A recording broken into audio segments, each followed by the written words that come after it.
At 9:14 this morning, inside the Roosevelt Room of the White House, Donald Trump signed a directive that sent a shockwave through every major trading floor in the Western Hemisphere. The target was Canada. The mechanism was tariffs, and the threat was unlike anything a sitting American president has directed toward the country's closest ally in the modern era. Within 47 minutes of that document hitting the wire, Canadian Prime Minister Mark Carney stood at a podium in Ottawa, adjusted his microphone, looked directly into the cameras, and delivered exactly 8 words that stopped Washington dead in its tracks. I need you to understand the weight of what those 8 words mean, not just for Canada, not just for trade policy, but for the entire architecture of the global economic alliance that the United States has spent 80 years building. If you care about what happens to your retirement savings, your grocery bills, and the geopolitical standing of this country over the next 30 days, subscribe to this channel right now and turn on notifications, because what is unfolding between Washington and Ottawa is not a negotiation, it is a confrontation, and the side effects will reach every American family before summer. Here is what we know. According to 3 sources familiar with the internal deliberations, 2 with direct knowledge of the trade advisory process, 1 briefed by a senior member of the National Economic Council, the directive signed this morning was not the product of months of careful negotiation. It was rushed, it was escalatory by design, and according to those same sources, several senior advisors raised formal objections in writing before the document was finalized. Those objections were overruled. The directive imposes a new tranche of tariffs targeting Canadian steel, aluminum, automotive components, and softwood lumber, with rates structured on a sliding scale beginning at 25% and escalating to 41% for goods tied to what the administration is calling strategic competition sectors. The total value of Canadian exports affected by this single directive exceeds $230 billion annually. That is not a bargaining chip. That is a grenade rolled across the longest undefended border on Earth.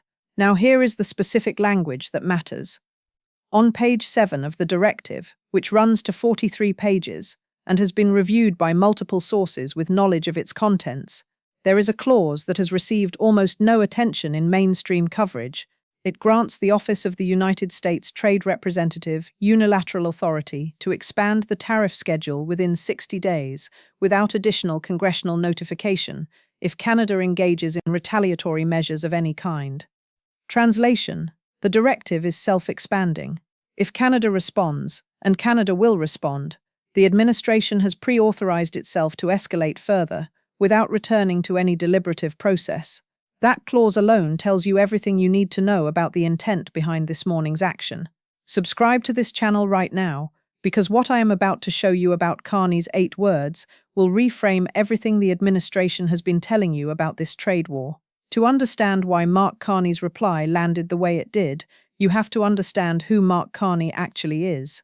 This is not a career politician who rose through provincial politics making speeches about hockey and healthcare. Carney served as governor of the Bank of Canada during the 2008 financial crisis. He then became governor of the Bank of England, a position he held through Brexit, steering the second most influential central banking institution on Earth through the most turbulent period in British economic history since World War II. He has sat across the table from Christine Lagarde, from Jerome Powell's predecessors, from the finance ministers of the G20. He does not rattle. He does not perform outrage. When Mark Carney chooses his words, he chooses them with the precision of a man who spent 2 decades knowing that a single misplaced syllable from his mouth could move currency markets, which is why those 8 words hit Washington the way they did. Standing at that podium in Ottawa at 10:01 this morning, Carney looked directly into the cameras and said, and these are the exact words, Canada will not be economically coerced, period. 8 words, no elaboration, no diplomatic hedging, no invitation to continued dialogue. A full stop delivered with the calm of a man who had already done the math and already made the decision. Within 11 minutes of that statement, the Canadian dollar had moved. Within 22 minutes, the heads of 3 major automotive manufacturers with cross-border supply chains had issued statements through their communications offices. And within the hour, the German Foreign Ministry released a 2-sentence statement expressing what it called serious concern about the stability of North American trade frameworks. Washington did not expect that response. Multiple people briefed on the administration's internal reaction described the mood in the West Wing this morning as, in their words, not what they anticipated. Hit that like button right now if you understand that when Germany is commenting on a Canada-US dispute within 60 minutes, something fundamental has just shifted in global economic alignment. Now let me walk you through how we got here. Because this morning's directive did not emerge from a vacuum, and the timeline reveals a pattern of escalation that makes the current confrontation entirely predictable in hindsight. On February 4th, the administration announced its first tranche of Canadian tariffs at 25% across a broad range of goods. Canada had 72 hours to respond. Carney, newly elected and still in the process of forming his cabinet, did not deliver a hot-take press conference. He called an emergency session of Canada's Trade Response Committee, convened his senior economic advisers, and within 48 hours, quietly authorized reciprocal measures targeting $30 billion of American goods, including agricultural products from politically sensitive American states. The targeting was not accidental. Iowa corn, Wisconsin dairy, Florida orange juice, Michigan auto parts. Carney did not pick those categories because they were the largest by dollar volume. He picked them because they are located in congressional districts represented by members of the administration's own legislative coalition. February 17th. The administration dismissed the Canadian response as predictable and ineffectual in a statement from the press secretary. Behind the scenes, according to two individuals familiar with the discussions, the agricultural lobby was already making phone calls. The tariff retaliation was working exactly as Carney designed it to work, quietly, methodically, and at a pace that gave American legislators no dramatic single moment to point to, just a slow accumulation of pressure on their home districts. February 28th. Canadian Foreign Minister Melanie Joly flew to Brussels for what was publicly described as a routine meeting of NATO-allied foreign ministers. Three sources familiar with the outcome of those conversations indicate that the actual agenda included a detailed discussion of coordinated trade response frameworks with European partners in the event of further American escalation. That meeting is the context you need to understand this morning's events. Canada did not come to this confrontation alone. If you're not subscribed to this channel, subscribe right now, because what I'm about to tell you about the European dimension of this story is the part that changes the entire calculation. March 3rd, the administration received an internal assessment from the Office of the United States Trade Representative projecting that the existing tariff structure, if maintained for 90 days, would result in a 12% reduction in bilateral trade volume with Canada, equivalent to an estimated $44 billion in suppressed economic activity. That assessment was, according to a source with direct knowledge of its circulation, presented to senior trade advisors. The response, according to that same source, was not to dial back, it was to accelerate. The reasoning, as it was explained internally, was that short-term economic disruption was acceptable if it produced a structural renegotiation of CUSMA, the Canada-United States-Mexico Agreement, on terms more favorable to American manufacturing interests. That decision, made in the first week of March, is the direct cause of this morning's directive. But here is the layer of this story that makes everything you just heard even more consequential. Carney is not operating on instinct alone.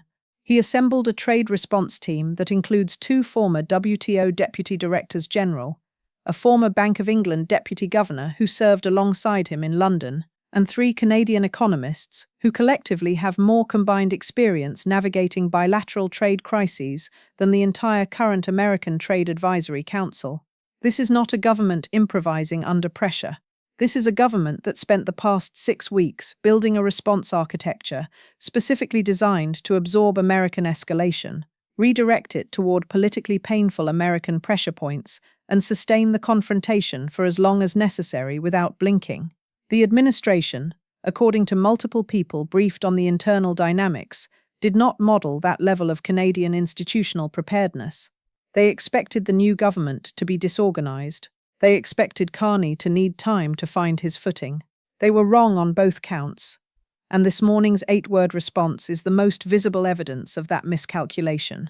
There is one more piece of context you need before I show you what is happening right now, and it is a detail that fundamentally changes the political calculus on the American side.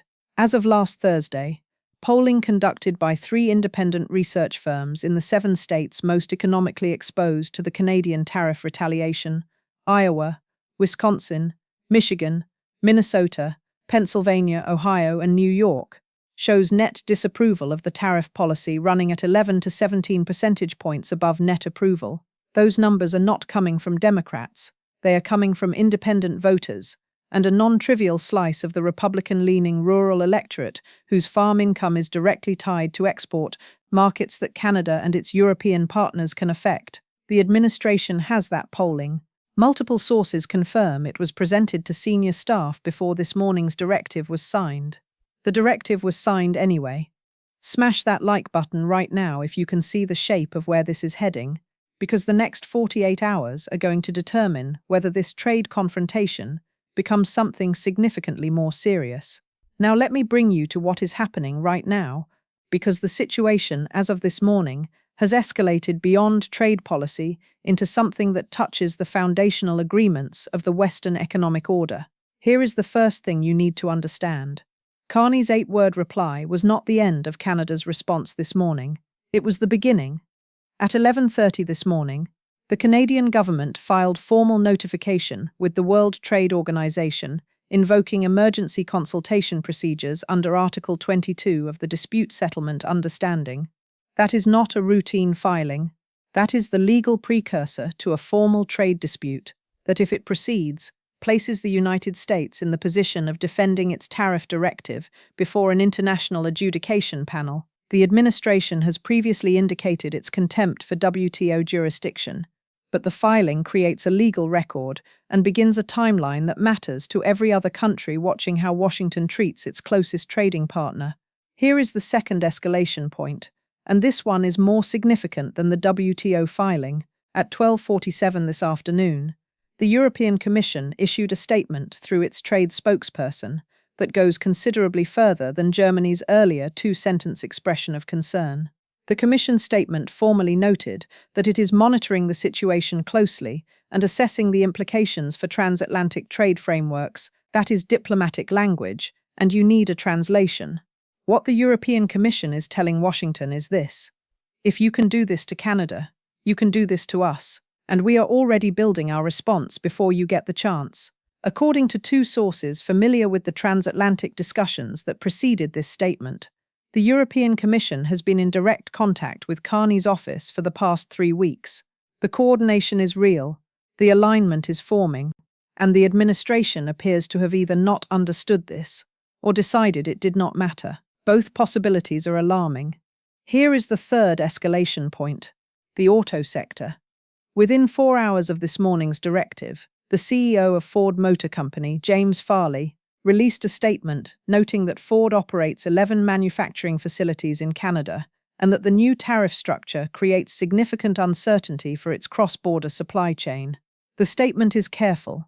It does not explicitly criticize the administration, but it does note that Ford employs approximately 40,000 people in North American operations directly affected by the tariff changes. General Motors followed with its own statement 20 minutes later. These are not companies that issue public statements lightly. When Ford and GM speak on the same day about the same government action, the administration has managed to generate united concern from the 2 pillars of the American auto industry. That is not a strategic victory. That is a warning signal. Here is the fourth escalation point, and this is the one that nobody in mainstream media is adequately covering today. The 60-day self-expansion clause I mentioned earlier, the one buried on page 7 of the directive, is now being read by Canadian trade lawyers not as a negotiating tool, but as an ultimatum structure. What it functionally creates is a 60-day window, inside which Canada must either capitulate, accepting the tariff structure without retaliation, or face automatic escalation. Carney's team has apparently been briefed on that clause in detail. The 8-word reply was not just a statement of political resolve. It was a signal to domestic Canadian audiences and to international partners that Ottawa is not going to comply with the ultimatum timeline. Which means, unless something changes in the next 30 days, the 60-day clock on automatic escalation is now running. Here is the fifth escalation point, and I want you to sit with this one, because it has implications that reach far beyond Canada. 3 sitting United States senators, 2 Republicans and 1 independent, have already this afternoon released statements expressing concern about the administration's use of unilateral, executive trade authority in this directive. Senator Lisa Murkowski of Alaska, whose state shares extensive economic ties with Canadian energy and fisheries markets, used language that was notably pointed for a sitting Republican senator, saying in her statement that unilateral executive expansion of tariff authority without congressional oversight sets a precedent this body should examine with urgency. That is not opposition party posturing. That is a Republican senator telling the White House that the constitutional framework underlying this morning's directive is worth questioning. When members of the administration's own party start raising separation of powers concerns about trade authority, the political durability of the escalation posture becomes significantly harder to sustain.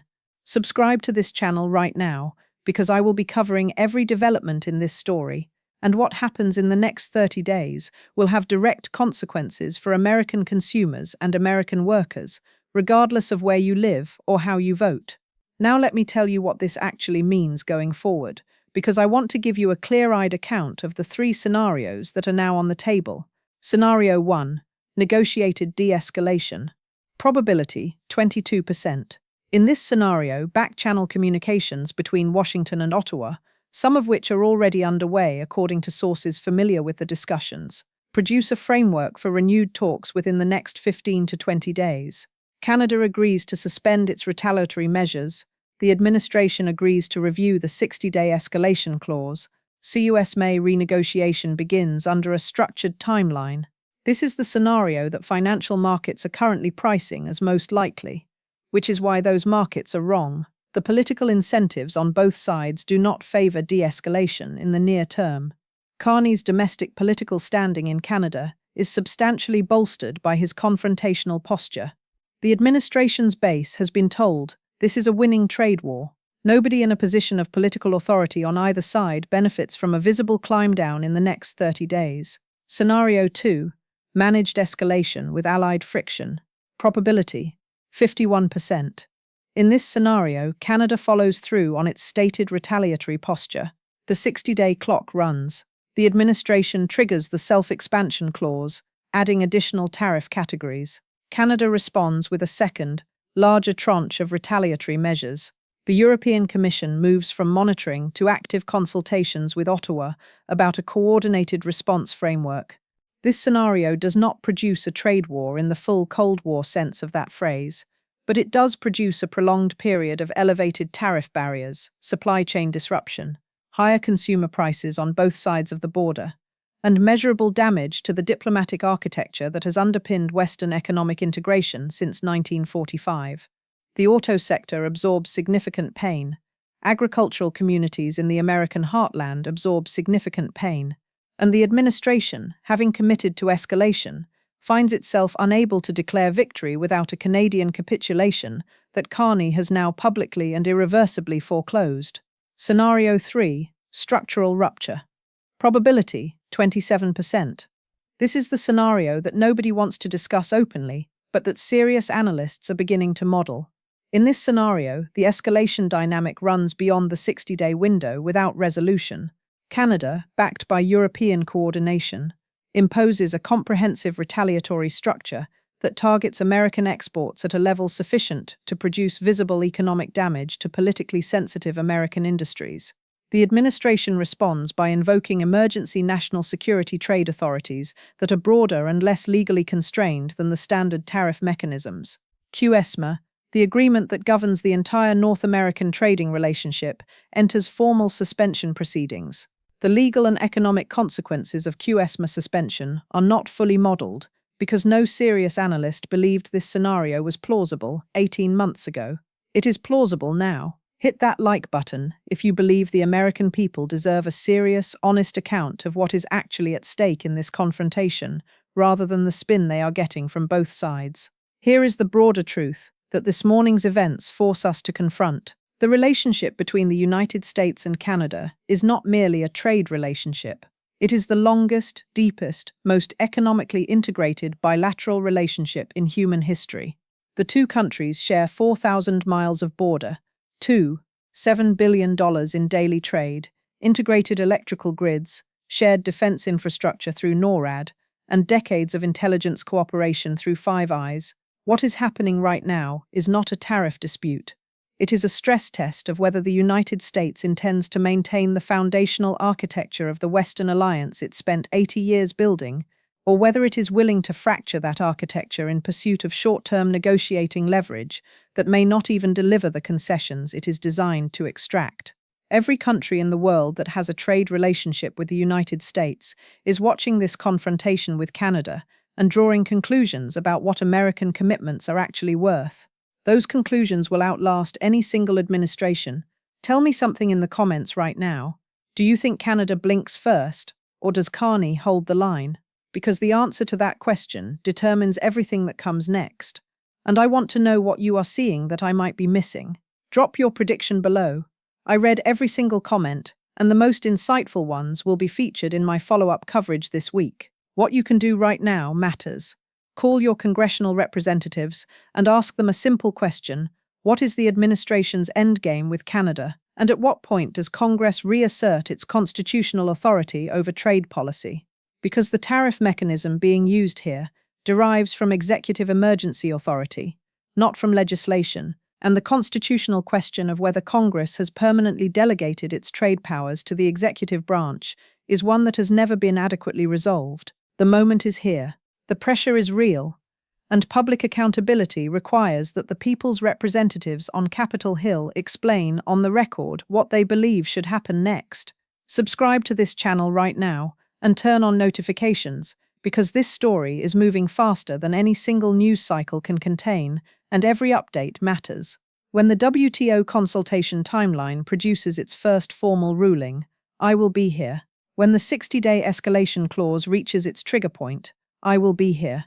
When the automotive companies make their next moves, I will be here with the analysis you cannot get anywhere else.